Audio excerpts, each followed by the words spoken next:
जी अस्सलाम वालेकुम दोस्तों, ये एक गाड़ी हमारी इंशाल्लाह जल्द ही अलविदा होने वाली है।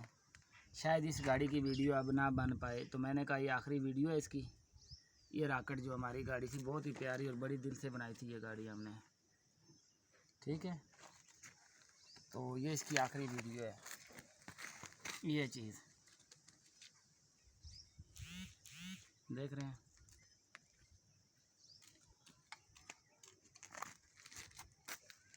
747 की वीडियो है ये, आखिरी वीडियो। ये 10 व्हीलर है हमारे पास CP12 और ये दूसरी गाड़ी है। 2 गाड़ियाँ हैं ये। वीडियो अच्छी लगे भाई फॉलो कर दिया करो, लाइक कर दिया करो, शेयर कर दिया करो, ताकि जिन लोगों तक ये चीज़ें नहीं पहुँच जाएँ ये।